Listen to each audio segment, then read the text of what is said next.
Thank you, Mr. Acting Deputy President. As a servant to the people of Queensland and Australia, I serve all people of Australia. I want to celebrate especially the Aboriginal people of this country. You know, there's a higher proportion of Aboriginals among the NRL, the National Rugby League's elite athletes, than across the community. There's a higher proportion in the AFL. Scientists, lawyers, parliamentarians, government, Aboriginals are part of this and doing a fine job. In business, people like Warren Mundine. In the carers, people like police, nurses, doctors. And then the previous speaker mentioned Steve Fordham from BlackRock Industries, doing a phenomenal job. And now he's being gutted by the bureaucracy. And I note Ash Dodd in Queensland, who is sponsoring the Collinsville coal-fired power station project. Senators like Nampa Jimpa Price and Karen Little for telling the truth. Telling the truth, it's so important. Senator Pauline Hanson, she's uneasy with praise, but she's probably watching in her office.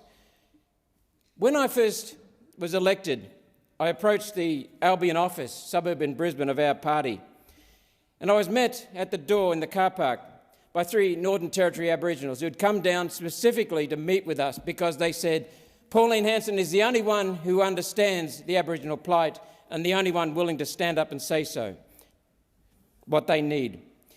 I'll say it, that if the Howard government had adopted her policies, we would now have no gap or little gap.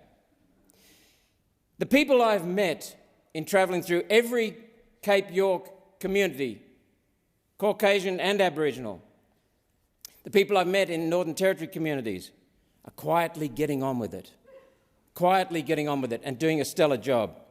They're closing the gap. I'll talk to you about an islander who was on a council in Torres Strait, and he told me that closing the gap perpetuates the gap because the consultants that feed off this program actually have to maintain the gap in order to keep their money.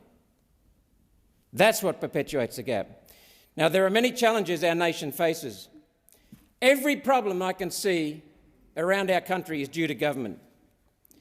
I'm ashamed of governments, state and federal, and churches who blindly assumed they knew what was best for the Aboriginals. Good intentions may be, but arrogantly and ignorantly paternalistic and patronising, cruel, damaging, stultifying. I'm angry with the Aboriginal industry. Communities tell me of Noel Pearson interfering, land councils, effectively barons, controlling land, water, resources and funds. Billions of dollars every year supposedly going to the people on the ground, being interceded by these robber barons. The Aboriginal industry perpetuating victimhood, worse, fomenting hate and separation, because that's what their industry is based on, so they can continue.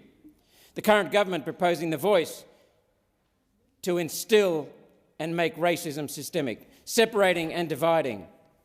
It follows and perpetuates a disgraceful legacy of paternalism and victimhood, which harms all members of our Australian community.